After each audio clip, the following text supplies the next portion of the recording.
ఆధ్యాత్మిక నగరం తిరుపతి ఆకర్షణీయ నగరంగా రూపుదిద్దుకోనుండటం వల్ల ఇక్కడి భూముల ధరలకు అమాంతం రెక్కలొచ్చాయి. శివారు భూముల ధరలు ఒక్కసారిగా పెరిగిపోయాయి. ఖాళీ స్థలం కనిపిస్తే భూ బకాసురులు ఆక్రమించేస్తున్నారు. దొంగ పత్రాలు సృష్టించి ఏళ్ల తరబడి నివాసం ఉంటున్న వారిని సైతం ఖాళీ చేయించేస్తున్నారు. సామాన్యులకు అండగా ఉండాల్సిన ప్రభుత్వాధికారులు సైతం అక్రమార్కులకు కొమ్ము కాస్తున్నారని బాధితులు వాపోతున్నారు. తిరుపతికి శివారులోని బెంగుళూరు విజయవాడ జాతీయ రహదారి చేరువలో 100 కోట్ల రూపాయల విలువైన భూములున్నాయి. జాతీయ రహదారి నుంచి తిరుపతి నగరాన్ని అనుసంధానం చేస్తూ నిర్మించిన ప్రధాన రహదారికి కుడివైపున ఉన్న భూముల్లో నివాసాలు ఏర్పరచుకున్న వారిని బలవంతంగా ఖాళీ చేయించి అక్రమార్కులు పాగా వేస్తున్నారు. తుమ్మలగుంట గ్రామంలోని 174 ఎకరాల భూముల్లో సగం గండ్లూరి వెంకమ్మ పేరుతో, మరో సగం బుగ్గమఠం పేరుతో ఉన్నాయి. గండ్లూరి వెంకమ్మ తనకున్న భూమిని బుగ్గమఠానికి శాశ్వత లీజుకు ఇచ్చారు. లీజు సమయంలో కొన్ని నిబంధనలు విధించారు. తమ వారసులు తిరిగి భూమిలోకి ప్రవేశించరని, భూమితో తమకు ఎటువంటి సంబంధం లేదని, ఏటా 8 పుట్ల ధాన్యాన్ని ఇస్తే సరిపోతుందని సుమారు 130 ఏళ్ల కిందట ఒప్పంద పత్రం రాసుకున్నారు. ఆ తరువాత ఈ భూమిని బుగ్గమఠం వారు హదిరాంజీ మఠానికి ఇచ్చారు. కాలక్రమంలో హదిరాంజీ మఠం నిర్వహణ బాధ్యతలు చూసే మహంతులు వారు అవసరాల మేరకు ఈ భూమిని రైతులకు విక్రయించేశారు. ఆ విధంగా పలువురి చేతులు మారుతున్న ఈ భూములను రైతుల నుంచి కొందరు కొనుగోలు చేసి ఇళ్లు నిర్మించుకున్నారు. ఈ భూములు తమ పూర్వీకులవని తెలుసుకున్న గండ్లూరి వెంకమ్మ వారసులు 1969లో న్యాయస్థానాన్ని ఆశ్రయించారు.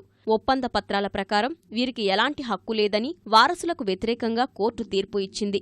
తాజాగా కడప జిల్లాకు చెందిన ఓ వ్యక్తి గండ్లూరి వెంకమ్మ వారసుల నుంచి భూములు కొనుగోలు చేసినట్లు 3 దఫాలుగా పవర్ ఆఫ్ అటార్నీ రాయించుకున్నాడు.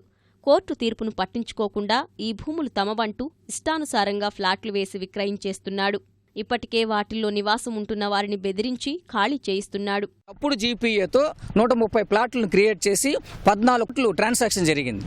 అది గిరిధర్ మురారి అని అతను తిరుపతిలో ఉన్నటువంటి పెద్ద ఆఫీసర్లందరూ, చాలా వరకు ఆఫీసర్లు ఈ పొలాలను కొని వాళ్ళ బంధువుల పేర్లతో రిజిస్టర్ చేసి పెట్టుకున్నారు. కాబట్టి మేము కోరేది ఏమంటే, ఆ జీపీఏలు తయారు చేసినటువంటి వాళ్ళకి రైట్ లేదు. ఏ రైట్ లేకపోయినా కూడా ఏలాగా మీరు రిజిస్టర్ చేసినారని రిజిస్టర్ డిపార్ట్మెంట్ వాళ్ళని 14 కోట్ల ట్రాన్సాక్షన్ పైన దీంట్లో చేసినటువంటి వాళ్ళందరినీ విచారించాలని ఇన్కమ్ ట్యాక్స్ వాళ్ళు కూడా కోరుతున్నాం. వాళ్ళకందరికి లెటర్లు ఇచ్చినాము. నేను 2002లో దాగానే కొనడం జరిగింది. మేము కొనే ముందు మాకు అమ్మిన వాళ్ళ దగ్గరికి డాక్యుమెంట్ పక్కా ఉందని చెక్ చేసుకుని నేను కొనడం జరిగింది. కానీ 15 సంవత్సరాల తర్వాత ఇప్పుడు రేకులు ఇల్లు కట్టుకుంటా అంటే కొంతమంది గుండాలను మనుషులు దౌర్జన్యంగా వచ్చేసి నేను కడుతున్న ఇంటిని ఆపిచ్చేసి దాంట్లో వచ్చి తిష్ట వేస్తున్నారు. ఈ విషయాన్ని నేను పలు దఫాలుగా ఎస్పీ గారి గ్రీవెన్స్ సెల్ ద్వారా పోలీసు వాళ్ళ దృష్టి తీసుకోవడం జరిగింది.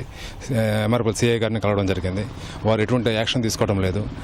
వీళ్ళతో ఆల్రెడీ వాళ్ళు కుమ్మక్కారనేది నా అనుమానం. అతను లోక్ అదాలత్ అవార్డు పొందింది ఆ భూమి.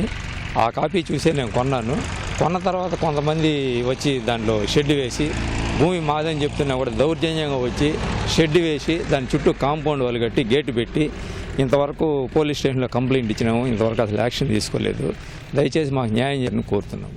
ఈ వివాదాస్పద భూముల్లో 2013 నుంచి ఇప్పటి వరకు సుమారు 130 స్థలాలకు రిజిస్ట్రేషన్లు జరగగా 15 కోట్ల రూపాయల వరకు చేతులు మారాయి. ఈ వ్యవహారంపై పెద్ద ఎత్తున ఫిర్యాదులు అందుతుండడం వల్ల రిజిస్ట్రేషన్లు నిలిపివేసినట్లు ఉన్నతాధికారులు తెలిపారు.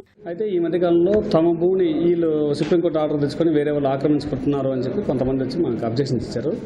అబ్జెక్షన్స్ ఇస్తే దాని మీద ప్రస్తుతానికి రిజిస్ట్రేషన్ ఆఫ్ చేసి దాని మీద కొద్దిగా ఎంక్వైరీ చేసి తర్వాత నిర్ణయం తీసుకుంటామని వాళ్ళు చెప్పడం జరిగింది.